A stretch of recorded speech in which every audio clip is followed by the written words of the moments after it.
ओम अज्ञानतिमिरान्धस्य ज्ञानञ्जनशलाकया चक्षुरुन्मिलितमेन तस्मै श्रीगुरुवे नमः। श्रीचैतन्यमनोभीष्टं स्थापितं येन भूतले स्वयं रूपकदा मह्यं ददाति स्वपदान्तिकं। वन्देऽहं श्रीगुरु श्रीयुतपदकमलं श्रीगुरून् वैष्णवाचं श्रीरूपं साग्रजातं स्वगण रघुनाथान्वितं तं सजीवं साद्वैतं सावधूतं परिजनसहितं कृष्णचैतन्यदेवं श्री राधा कृष्ण पादान सगण ललिता श्री विशाखानप्रताश्च नित्यानंदम नमस्तुभ्यं प्रेमानंद प्रदायते कलवकलमस्य नाशाय जानकीपतये नमः। नमो महावदन्याय कृष्ण प्रेम प्रदायते कृष्णाय कृष्ण चैतन्य नामिने गौरव नमः।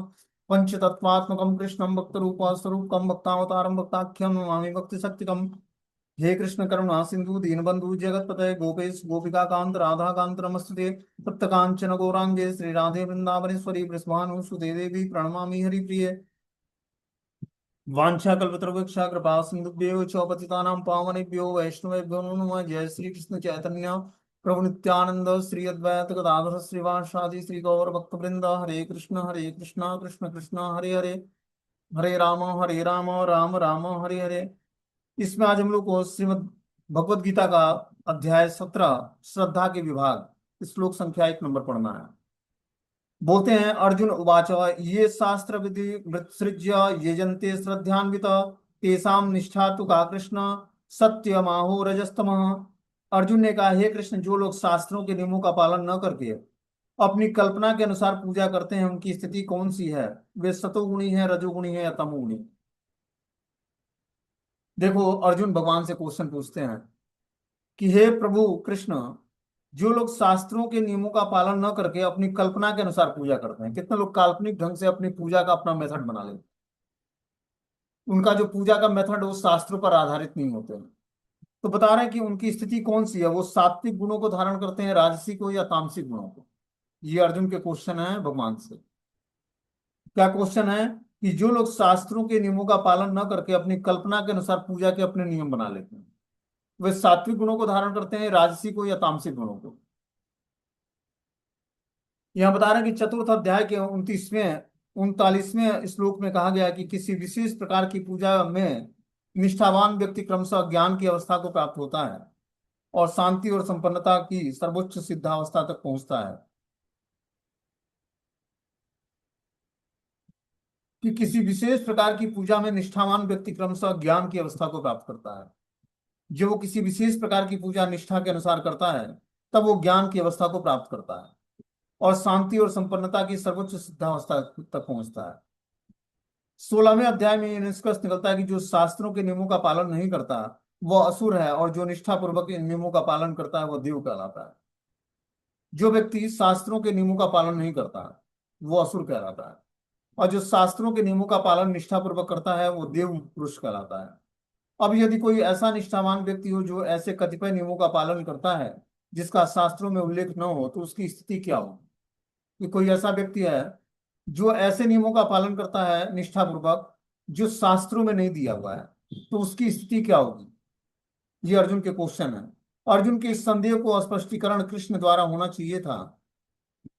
क्या वे लोग जो किसी व्यक्ति को चुनकर उस पर किसी भगवान के रूप में श्रद्धा दिखाते हैं सतोगुणी रजोगुणी या तमोगुण के रूप में पूजा करते हैं, क्या ऐसे व्यक्तियों को जीवन की सिद्धावस्था प्राप्त हो पाती है?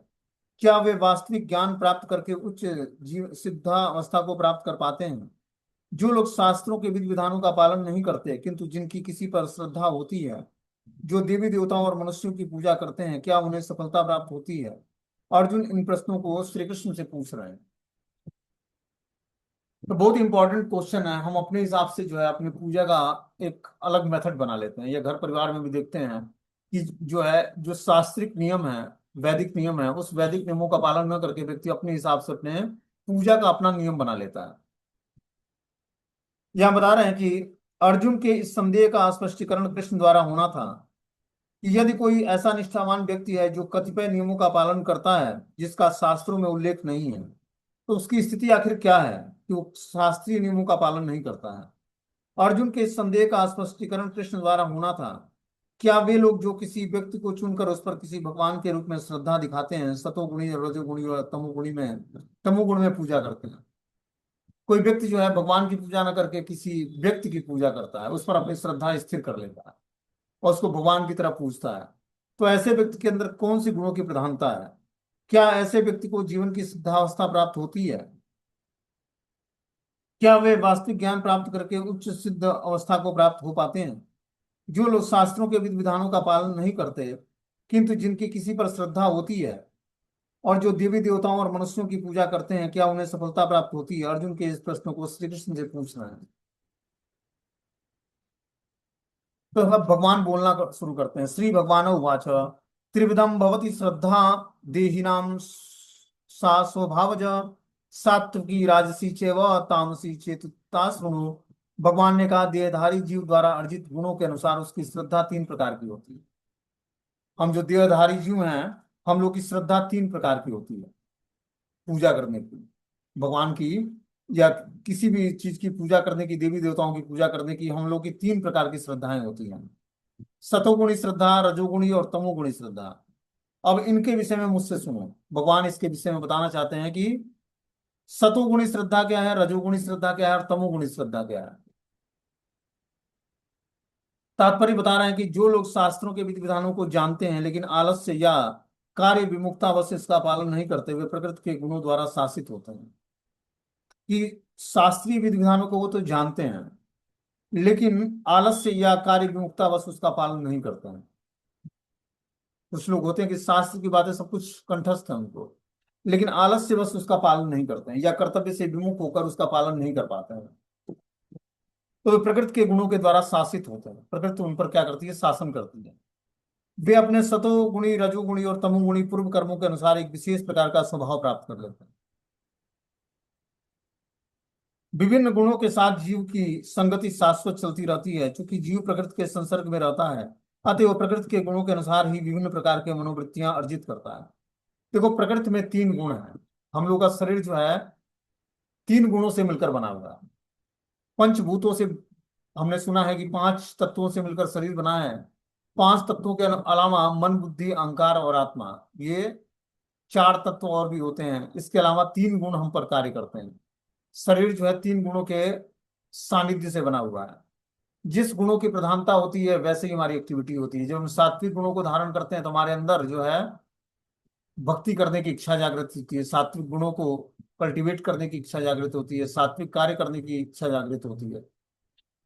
जब हम राजसी गुणों को धारण करते हैं तो और ज्यादा धन कमाना है, और ज्यादा बैंक बैलेंस बढ़ाना है, बड़ी गाड़ी खरीदनी है, बड़े मकान लेने हैं, फोन अच्छा लेना है, अच्छा दिखना है, बैंक बैलेंस अच्छा बनाना है, ये सब क्या है? जब व्यक्ति रजोगुण को धारण करता है तो ये सब इच्छा जागृत होती है उसके अंदर। और जब वही व्यक्ति तामसिक गुणों को धारण करता है तो उसके अंदर निद्रा, आलस्य, भय, प्रमाद के लक्षण उत्पन्न होते हैं। तो इस प्रकार प्रकृति के तीन गुणों में जिस गुणों की प्रधानता होती है वैसे ही व्यक्ति की एक्टिविटी हो जाती है। कभी सतोगुण और रजोगुण मिक्स हो जाता है, कभी रजोगुण और तमोगुण मिक्स हो जाता है, कभी सतोगुण और रजोगुण की प्रधानता हो जाती है, कभी निहायती सतोगुण में हम स्थिर होते हैं। तो इस तरह से 81 तरह के गुणों में परिवर्तन होता है। 81 तरह के ये तीन गुण मिलकर एक 81 तरह के गुण बना देते हैं। और इस प्रकार 81 तरह के गुणों को धारण करके जो है मनुष्य अपनी एक्टिविटी करता है।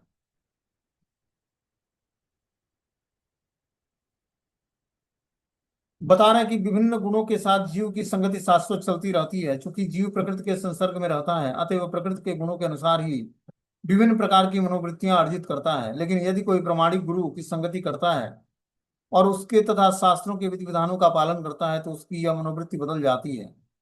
वह क्रमशः अपनी स्थिति तमोगुण से सतोगुण और या रजोगुण से सतोगुण में परिवर्तित कर सकता है।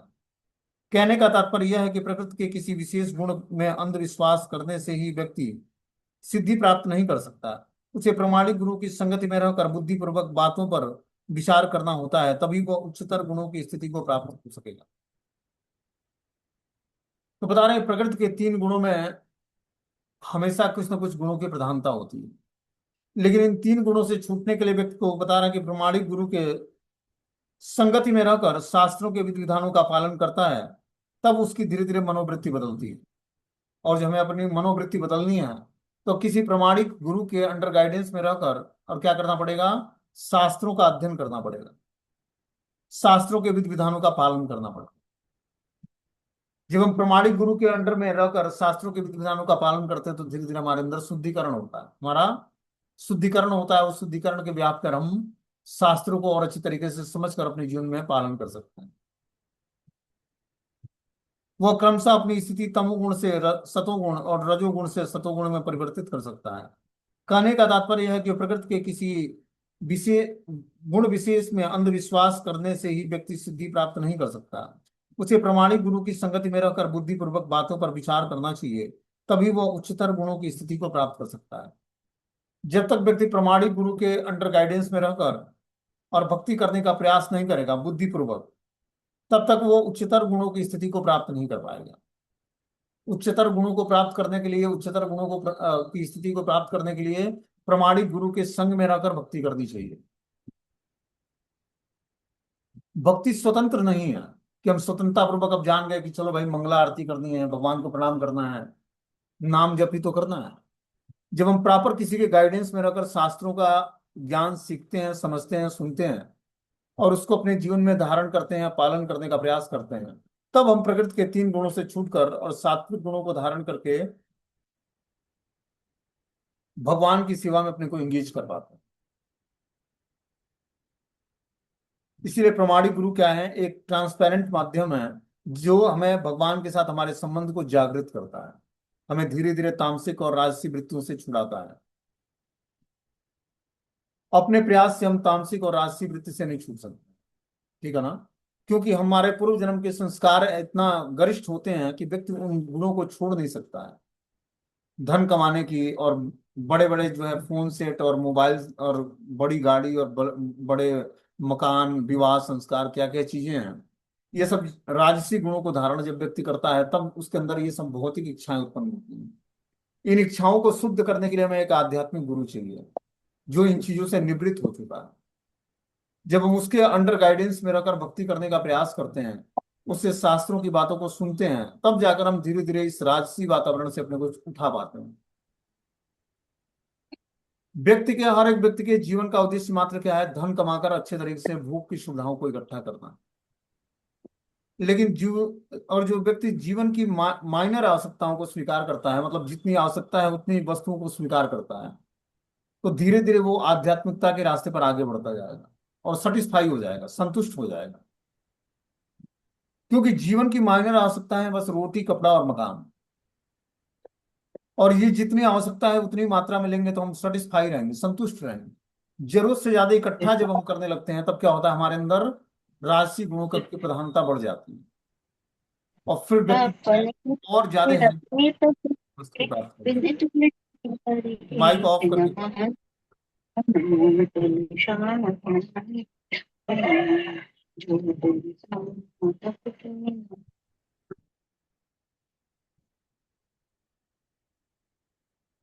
बता रहे हैं उसे प्रमाणिक गुरु की संगति में रहकर बुद्धिपूर्वक बातों पर विचार करना होता है, तभी वो उच्चतर गुणों की स्थिति को प्राप्त कर पाएगा।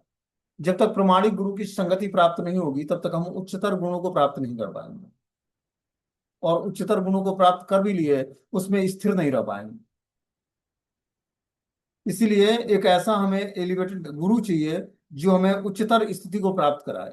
जो खुद उच्चतर स्थिति को प्राप्त है वही तो उच्चतर स्थिति को दे पाएगा। जो खुद निम्न गुणों में झेल रहा है या उससे प्रभावित है, वो सात्विक गुणों को कैसे डेवलप कराएगा हमारे अंदर? आगे बता रहे कि सत्वानुरूपा सर्वस्वम श्रद्धा भवति भारत, श्रद्धेयो मयो अयम पुरुषो यो यद्य स एव स। हे भरतपुत्र, विभिन्न गुणों के अंतर्गत अपने अपने अस्तित्व के अनुसार मनुष्य एक विशेष प्रकार की श्रद्धा विकसित करता है, और अपने द्वारा अर्जित गुणों के अनुसार ही जीवन की विशेष श्रद्धा से युक्त कहा जाता है। देखो क्या बता रहे हैं भगवान यहाँ पर कि हे भरतपुत्र, विभिन्न गुणों के अंतर्गत अपने अपने अस्तित्व के अनुसार मनुष्य एक विशेष प्रकार की श्रद्धा विकसित करता है। जैसे गुणों की प्रधानता होती है वैसे उसकी श्रद्धा विकसित होती है।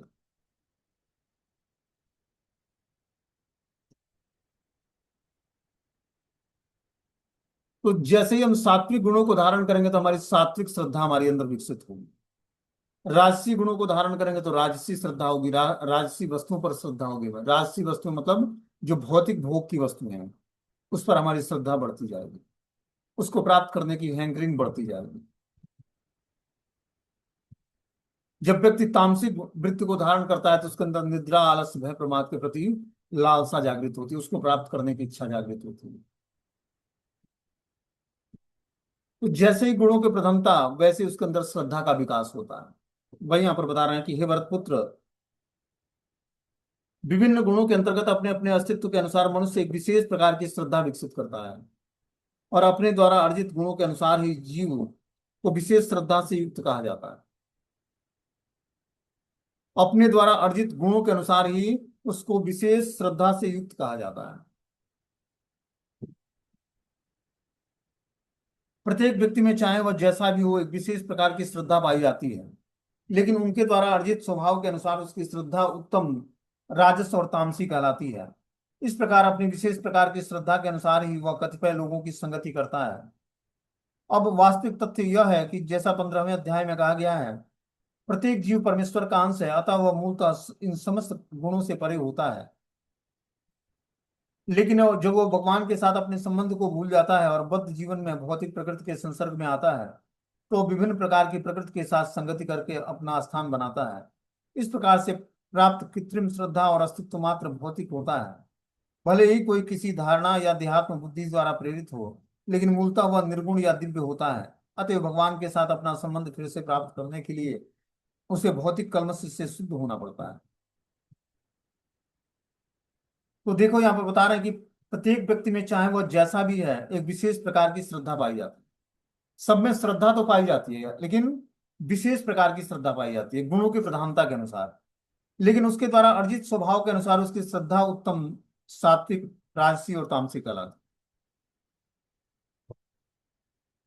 तो जैसी हमारे अंदर श्रद्धा उत्पन्न होगी, सात्विक श्रद्धा, राजसिक श्रद्धा और तामसिक श्रद्धा, ये हमारे अंदर गुणों के डेवलपमेंट पे डिपेंड करता है हमारी श्रद्धा।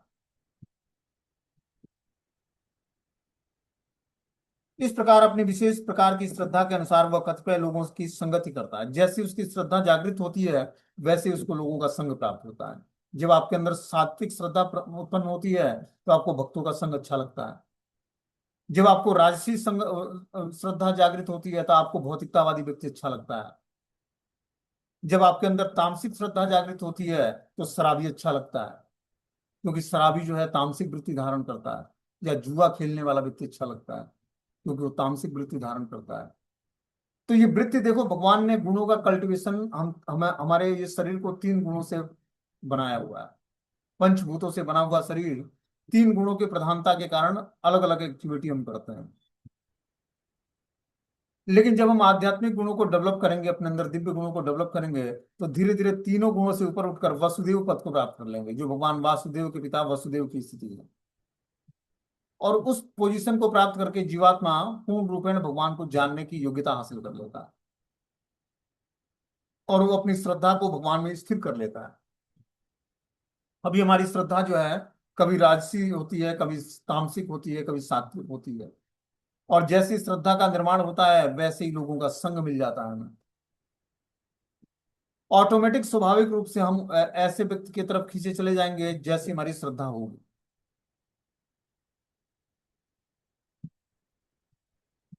और श्रद्धा का प्राकट्य कैसे होता है, बहुत इंपॉर्टेंट है कि श्रद्धा आखिर कहां से प्रकट होती है। तो श्रद्धा हमारे विचार व्यवहार से उत्पन्न होती है, हमारे अंदर हमारे करने की शैली, हमारा विचार व्यवहार, वाइब्रेशंस, इन सब चीजों से हमारे अंदर श्रद्धा का निर्माण होता है। हमारे पूर्व जन्म के संस्कार, इन सब चीजों से श्रद्धा का निर्माण होता है।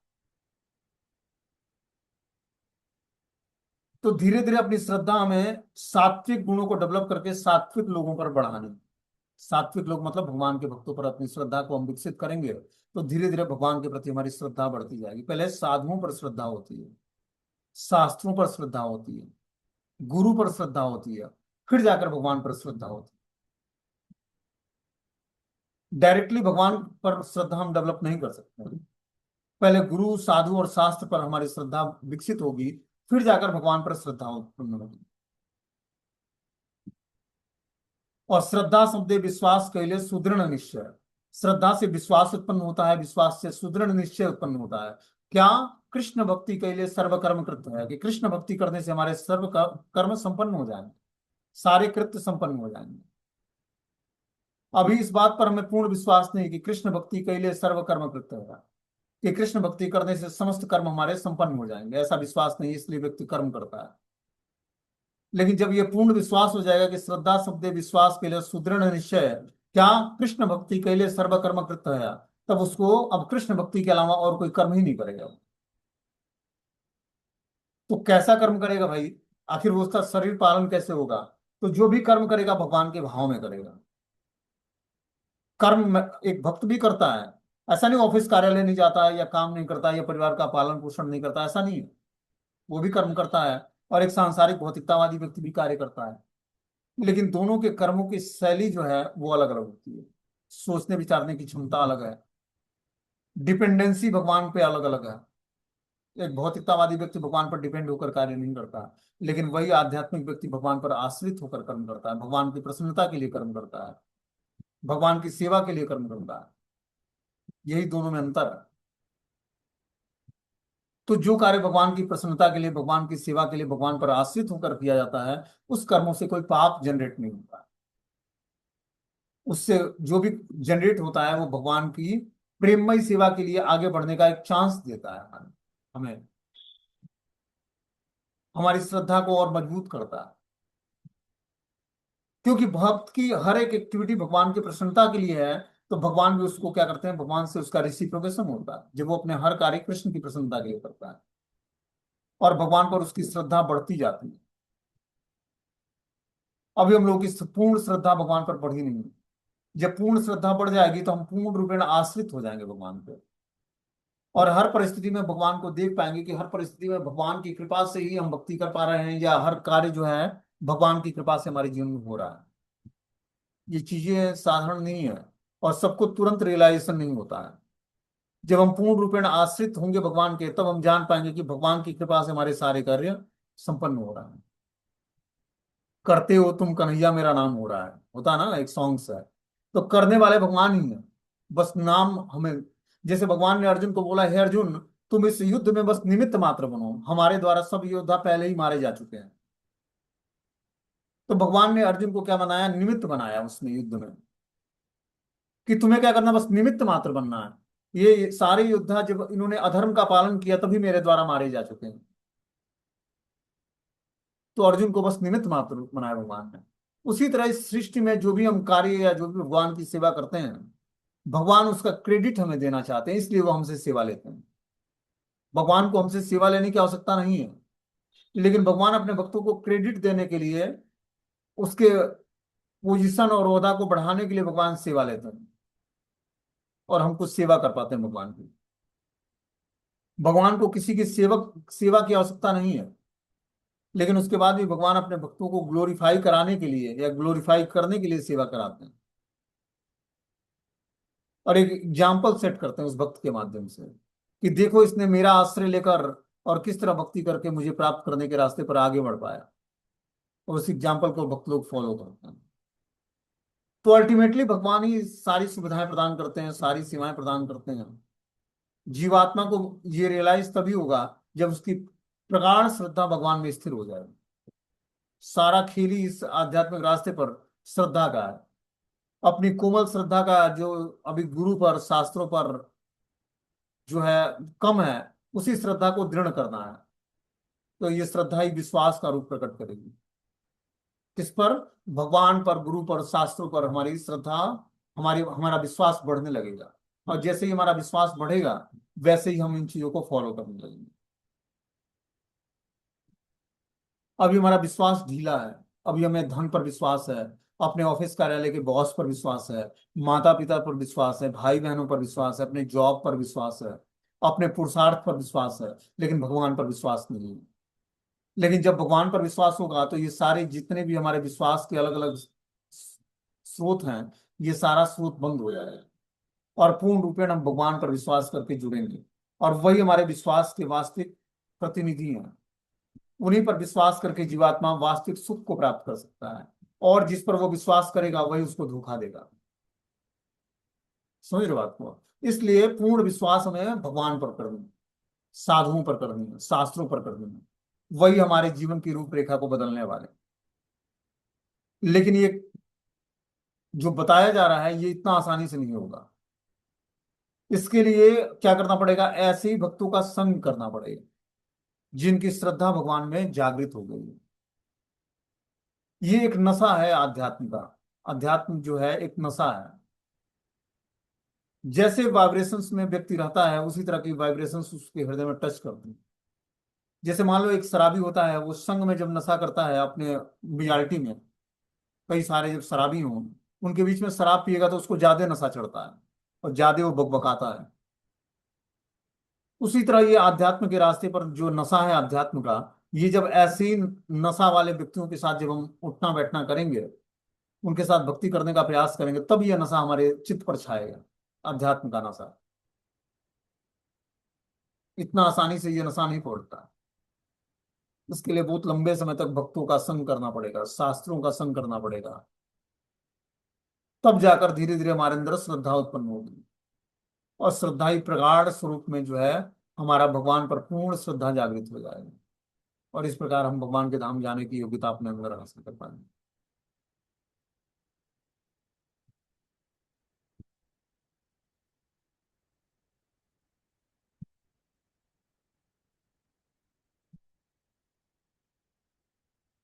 बोल रहे हैं, हे भरत पुत्र, विभिन्न गुणों के अंतर्गत अपने अपने अस्तित्व के अनुसार मनुष्य एक विशेष प्रकार की श्रद्धा विकसित करता है। अपने द्वारा अर्जित गुणों के अनुसार ही जीव को विशेष श्रद्धा से युक्त कहा जाता है। अपने द्वारा अर्जित गुणों के अनुसार ही जीव की विशेष श्रद्धा से युक्त कहा जाता है। जैसे ही गुणों को हम अर्जित करेंगे वैसे ही हमारे श्रद्धा का निर्माण होगा। तात्पर्य में लिखते हैं कि प्रत्येक व्यक्ति में चाहे वह जैसा भी है एक विशेष प्रकार की श्रद्धा पाई जाती है, लेकिन उसमें उसके द्वारा अर्जित स्वभाव के अनुसार उसकी श्रद्धा उत्तम, राजस और तामसी कहलाती है। इस प्रकार अपनी विशेष प्रकार की श्रद्धा के अनुसार ही वह कतिपय लोगों की संगति करता है। अब वास्तविक तथ्य तो यह है कि जैसा 15वें अध्याय में कहा गया है कि प्रत्येक जीव परमेश्वर का अंश है, अतः वह मूलतः इस समस्त गुणों से परे होता है। लेकिन जब वो भगवान के साथ अपने संबंध को भूल जाता है और बद्ध जीवन में भौतिक प्रकृति के संसर्ग में आता है, वह विभिन्न प्रकार की प्रकृति के साथ संगति करने का अपना स्थान बनाता है। जो क्या सुंदर तात्पर्य दिया है श्लोकपाद ने। बता रहे हैं कि अपने उसके द्वारा अर्जित स्वभाव के अनुसार उसकी श्रद्धा उत्तम, राजसी और तामसी कहलाती है। जैसे उसके अंदर श्रद्धा विकसित होती है वैसे ही उसकी उसको या तो सतुगुणी श्रद्धा उत्पन्न होती है, या राजसी श्रद्धा, या तामसिक श्रद्धा। इस प्रकार अपनी विशेष प्रकार की श्रद्धा के अनुसार वह कतिपय लोगों की संगति करता है। जैसी श्रद्धा का प्रधानता होता है वैसे ही लोगों की संगति उसको मिल जाती है। विशेष प्रकार की श्रद्धा के अनुसार वह कतिपय लोगों की संगति करता है। और वास्तविक तथ्य तो यह है, जैसा कि 15वें अध्याय में कहा गया है, कि प्रत्येक जीव परमेश्वर का अंश है, अतः वह मूलतः इन समस्त गुणों से परे होता है। लेकिन जब वो भगवान के साथ अपने संबंध को भूल जाता है और बद्ध जीवन में भौतिक प्रकृति के संसर्ग में आता है, तो वो विभिन्न प्रकार की प्रकृति के साथ संगति करके अपना स्थान बनाता है। बता रहे हैं इन समस्त गुणों से परे होता है, लेकिन जब वो भगवान के साथ अपने संबंध को भूल जाता है, जब जीवात्मा भगवान के साथ अपने संबंध को भूल जाता है, तब वो इस भौतिक संसार में आता है, प्रकृति के संगत के कारण अपने आस्थान बनाना चाहता है। इस प्रकार से प्राप्त कृत्रिम श्रद्धा और अस्तित्व मात्र भौतिक होता है। भले ही कोई किसी धारणा या देहात्म बोध द्वारा प्रेरित हो, लेकिन मूलतः वह निर्गुण या दिव्य होता है। अतः भगवान के साथ अपना संबंध फिर से प्राप्त करने के लिए उसे भौतिक कल्मश से शुद्ध होना पड़ता है। तो जो हमारा भगवान के साथ जो अपनी श्रद्धा थी या जो प्रगाढ़ता थी, उस प्रगाढ़ता और श्रद्धा को प्राप्त करने के लिए क्या करना पड़ेगा, देहात्म बुद्धि से अपने को ऊपर उठाना पड़ेगा। भगवान के साथ अपने संबंध को फिर से प्राप्त करने के लिए भौतिक कल्मश से शुद्ध होना पड़ेगा। तब जाकर हम भगवान के साथ अपने संबंध को फिर से जागृत कर पाएंगे। यदि वह आत्म साक्षात्कार के इस पथ को ग्रहण नहीं करता तो वह निश्चित रूप से प्रकृति के गुणों के साथ बह जाता है। और जब व्यक्ति अपने जीवन में आत्म साक्षात्कार के पथ को ग्रहण नहीं करेगा तो निश्चित रूप से प्रकृति के गुणों के साथ बह जाएगा। इसी श्लोक में श्रद्धा शब्द अत्यंत सार्थक है। श्रद्धा मूलतः सतोगुण से उत्पन्न होती है। मनुष्य की श्रद्धा किसी देवता, किसी कृत्रिम ईश्वर या मनोगणन हो सकती है। लेकिन प्रबल श्रद्धा सात्विक कार्यों से उत्पन्न होता है, किंतु भौतिक बद्ध जीवन में कोई भी कार्य पूर्णतया शुद्ध नहीं होते। ये जो भौतिक बद्ध जीवन है, इसमें कोई भी कार्य हमारे शुद्ध नहीं। किंतु भौतिक बद्ध जीवन में कोई भी कार्य पूर्णतया शुद्ध नहीं होता, वे सब मिश्रित होते हैं। ये वे शुद्ध सात्विक नहीं होते। शुद्ध सत्व दिव्य होता है। शुद्ध सत्व में रहकर मनुष्य भगवान के वास्तविक स्वभाव को समझ पाता है। जब तक श्रद्धा पूर्णतया सात्विक नहीं होती, तब तक वह प्रकृति के किसी भी गुण से दूषित हो सकती है। प्रकृति के दूषित गुण हृदय तक फैल जाता है, अतः किसी विशेष गुण के संपर्क में रहकर हृदय जिस स्थिति में होता है, उसी के अनुसार श्रद्धा स्थापित हो। तो देखो, श्रद्धा हमारी स्थापित होती है जैसे गुणों की हमारे अंदर विकास होगा। इसीलिए हमेशा हमें सात्विक गुणों को धारण करना है कि हमारी श्रद्धा जो है सतुगुण में स्थिर रहे।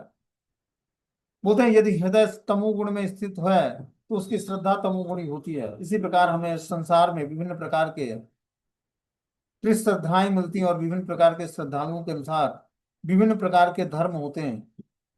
धार्मिक श्रद्धा या असली सिद्धांत सतोगुण में स्थित होता है, लेकिन चूंकि हृदय कलुषित रहता है, अतः विभिन्न प्रकार के धार्मिक सिद्धांत पाए जाते हैं। श्रद्धा की विभिन्नता के कारण ही पूजा भी भिन्न भिन्न प्रकार की होती है।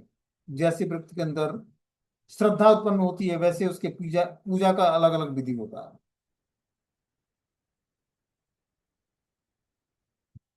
बोलते हैं यजन्ते सात्विकम देवम यक्ष राक्षसी राजसा प्रेता भूत गणाश्चान्य अजन्ते तामसा जना। सतोगुणी व्यक्ति देवताओं को पूजते हैं, रजोगुणी यक्षों और राक्षसों की पूजा करते हैं, और तमोगुणी व्यक्ति भूत प्रेतों की पूजा करते हैं। देखो, ये श्रद्धा के विभाग है। जैसी श्रद्धा का विकास हुआ, सतोगुणी व्यक्ति देवताओं की पूजा करते हैं, राजसी व्यक्ति जो है यक्षों और राक्षसों की पूजा करता है, तमोगुणी व्यक्ति भूत प्रेतों की पूजा करता है। बोलते हैं इस श्लोक में भगवान विभिन्न बाह्य कर्मों के अनुसार पूजा करने वालों के प्रकार बता रहे हैं। शास्त्रों के आदेश केवल भगवान की पूजा पूजनीय है, लेकिन जो शास्त्रों के आदेशों से अभिज्ञ नहीं है या उन पर श्रद्धा नहीं रखता, वे अपने विभिन्न गुण स्थिति के अनुसार विभिन्न वस्तुओं की पूजा करते हैं। जो लोग सतुगुणी हैं, वे सामान्यतः देवताओं की पूजा करते हैं। इन देवताओं में ब्रह्मा, शिव और अन्य देवता तथा इंद्र, चंद्र इत्यादि सूर्य सम्मिलित हैं, देवता कहलाते हैं। सतुगुणी लोग किसी विशेष प्रकार की अभिप्राय से किसी विशेष प्रकार की देवता की पूजा करते हैं। इसी प्रकार जो लोग रजोगुणी हैं, वे केवल यक्ष राक्षसों की पूजा करते हैं। इसमें स्पष्ट इस हमें स्मरण है कि द्वितीय विश्व युद्ध के समय कोलकाता का एक व्यक्ति हिटलर की पूजा करता था, लेकिन भला हो उस युद्ध का, उसने उनसे काले धंधे में प्रचुर धन संचित कर लिया था। इस प्रकार जो रजोगुणी तथा तमोगुणी होते हैं, वे सामान्यतः किसी प्रबल मनुष्य को ईश्वर के रूप में चुन लेते हैं। वे सोचते हैं कि कोई भी व्यक्ति ईश्वर की तरह पूजा पूजा जा सकता है और फल एक सा होता है। इस प्रकार बता रहे हैं कि इस श्लोक में भगवान विभिन्न कर्म बाह्य कर्मों के अनुसार पूजा करने के प्रकार बता रहे हैं। पहला बता रहे हैं कि शास्त्रों के अनुसार केवल भगवान ही पूजनीय है, लेकिन जो शास्त्रों के आदेशों से अनभिज्ञ है या उन पर श्रद्धा नहीं रखता, वे अपने गुण स्थिति के अनुसार विभिन्न वस्तुओं की पूजा करता है।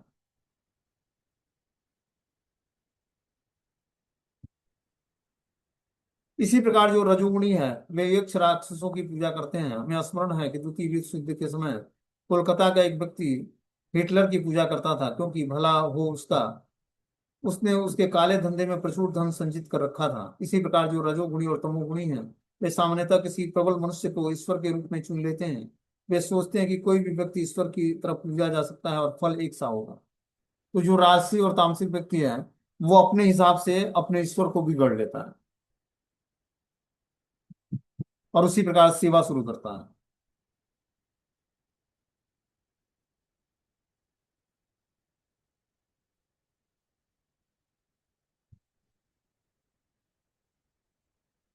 बता रहे हैं यहाँ पर इसका स्पष्ट वर्णन है कि रजोगुणी लोग जो देवताओं के सृष्ट करके उनमें उनकी पूजते हैं। जो तमोगुणी है, वो अंधकार में होते हैं, वे प्रेतों की पूजा करते हैं। कभी कभी लोग किसी मृत प्राणी की कब्र पर पूजा करते हैं। मैथुन सेवा भी तमोगुणी मानी जाती है। इसी प्रकार भगवान भारत में सुदूर ग्रामों में भूतों की पूजा करने वाले हैं। हमने देखा है कि भारत के निम्न जाति के लोग कभी कभी जंगल में जाते हैं, और यदि उन्हें इसका पता लग जाता है कि कोई भूत या वृक्ष पर रहता है, तो वे उस वृक्ष की पूजा करते हैं और बलि चढ़ाते हैं। ये पूजा के विभिन्न प्रकार वास्तव में ईश्वर पूजा नहीं है। ईश्वर पूजा तो सात्विक पुरुषों के लिए है। श्रीमद् भागवतम में कहा गया है कि जो व्यक्ति सतोगुणी होता है वह वासुदेव भगवान की पूजा करता है। तात्पर्य यह है कि जो लोग गुणों के से पूर्णतया शुद्ध हो चुके हैं और दिव्य पद को प्राप्त हैं, वो भगवान की पूजा कर सकते हैं। तो भगवान की पूजा करने के लिए व्यक्ति को दिव्य पद पर स्थिर होना पड़ेगा।